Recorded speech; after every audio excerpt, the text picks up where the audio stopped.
तो आगे फिर चलो शुरू करते हैं। तो आज हम करेंगे एसएसटी का एग्ज़ाम जो कि आपका चल रहा है, आ रहा है।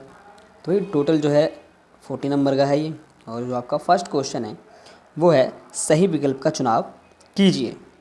तो इसके अंदर पहला है, निम्न में से किस भाषा का उद्गम इंडो यूरोपियन भाषा परिवार से हुआ है। तो भाई इंडो यूरोपियन भाषा परिवार में कई सौ भाषाएँ आती हैं, बट हमें फ़िलहाल बताना है कि कौन सी भाषा का हुआ है। तो पहला है हिंदी, तेलुगु, कन्नड़, मलयालम। तो इसका है फर्स्ट ऑप्शन हिंदी। सेकंड है अंतरिक्ष में जाने वाली पहली भारतीय महिला कौन थी। तो इसका है first option Kalpana Chawla. Third है सुमेर वासियों ने निम्न में से किसका आविष्कार नहीं किया है। अंक प्रणाली, कैलेंडर, प्रथम लिपि या फिर कागज़। तो इसका है कागज़।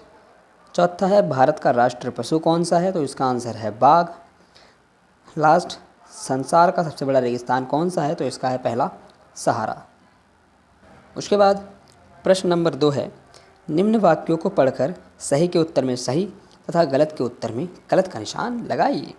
तो पहला है भारत संयुक्त राष्ट्र संघ का सदस्य 1990 में बना था। तो ये स्टेटमेंट गलत है। सेकंड है सार्क के सदस्य देशों की संख्या 8 है। तो यह बिल्कुल सही है, सही कहेंगे। सुमेर वासियों ने लगभग 5000 वर्ष पहले पहिए का आविष्कार किया था।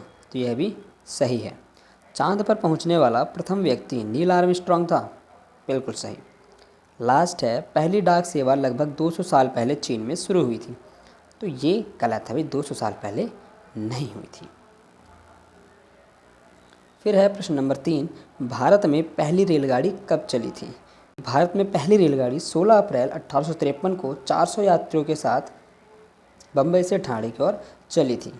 देन सेकंड क्वेश्चन है, युद्धपोत में रेम किसे कहते हैं। तो युद्धपोत के आगे एक नोक लगी होती थी जो कि दुश्मन के जहाज़ों में छेद करने और उन्हें नष्ट करने के काम आती थी। उसके बाद है संयुक्त राष्ट्र संघ की किन्हीं 3 संस्थाओं के नाम लिखें। तो भाई संयुक्त राष्ट्र संघ की 3 संस्थाओं के नाम लिखने हैं। पेज नंबर 122 आपकी बुक। ये एक मिनट आ गया, हाँ ये रहा। ये आप देख सकते हो कि इसमें कितने सारे संघ हैं। आप किन्हीं भी 3 संस्थाओं के कितनी सारी संस्थाएं हैं, तो आप किन्हीं भी 3 संस्थाओं के नाम लिख सकते हैं। जैसे कि हम लिखते हैं यूनेस्को, सेकंड अंतर्राष्ट्रीय दूरसंचार संघ, और फिर लिख देते हैं विश्व स्वास्थ्य संगठन। ठीक है, विश्व स्वास्थ्य संगठन। बढ़ते हैं अगले क्वेश्चन की ओर। उसके बाद है पेंगुइन किस महाद्वीप में पाए जाते हैं। तो पेंगुइन अंटार्कटिका महाद्वीप में पाए जाते हैं। लास्ट क्वेश्चन है पनडुब्बी किसे कहते हैं। इसका भी लास्ट है, प्रश्न नंबर 3 का जो लास्ट है वो है पनडुब्बी किसे कहते हैं। तो एक बड़े कैप्सूल के आकार वाला ऐसा जहाज़ जो पानी पर तैर भी सकता है और समुद्र की गहराई में गोता भी लगा सकता है, उसे पनडुब्बी कहते हैं। क्वेश्चन नंबर 4 है, नीचे दिए गए चित्र को देखकर प्रश्नों के उत्तर दीजिए। तो पहला जो चित्र है वो एक सैटेलाइट का है, आपको बताना है। और ये बोल रहा है उपरोक्त चित्र में दिखाए गए उपकरण के बारे में बताएं और आपको इसके बारे में बताना है। तो चलिए लिखते हैं।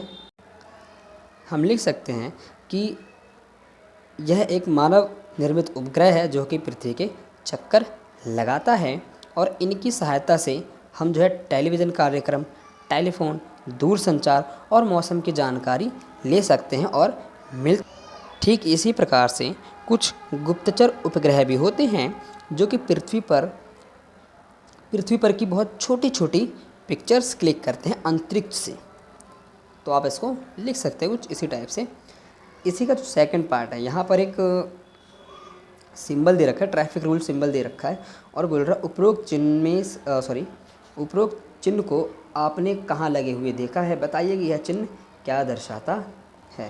तो इस सिंबल्स का मीन कि पैदल यात्रियों को सड़क पार करने के वक्त दिखाया जाता है। इसका मतलब यही होता है कि जब रेड लाइट हो जाती है तो सभी वाहन रुक जाते हैं, तब हम रोड पार करते हैं, क्रॉस करते हैं। ठीक है, तो ये पेडेस्ट्रियन क्रॉसिंग सिंबल है और हमने इसे सड़क किनारे लगे हुए देखा होता है, ट्रैफिक लाइट्स पे लगे हुए देखा होगा। देन क्वेश्चन नंबर 5 है, प्राचीन काल में कबूतरों को संदेश भेजने के लिए किस तरह काम में लाया जाता था। 4 नंबर का क्वेश्चन है, चलिए करते हैं। तो हम लिख सकते हैं कि प्राचीन काल में पालतू कबूतरों के पंजे से संदेश बांधकर उन्हें गंतव्य स्थान पर भेजा जाता था जहां संदेश पहुंचाना है, और संदेश पहुंचाने के बाद पालतू कबूतर बाद में अपने घोंसले में ही लौटकर आते थे। देन लास्ट क्वेश्चन है पेपर एग्ज़ाम, लास्ट क्वेश्चन है बिल्कुल ही, कि अंतर्राष्ट्रीय संगठन किसे कहते हैं और किन्हीं भी 3 अंतर्राष्ट्रीय संगठनों के नाम लिखिए। चलिए इसको भी लिखते हैं।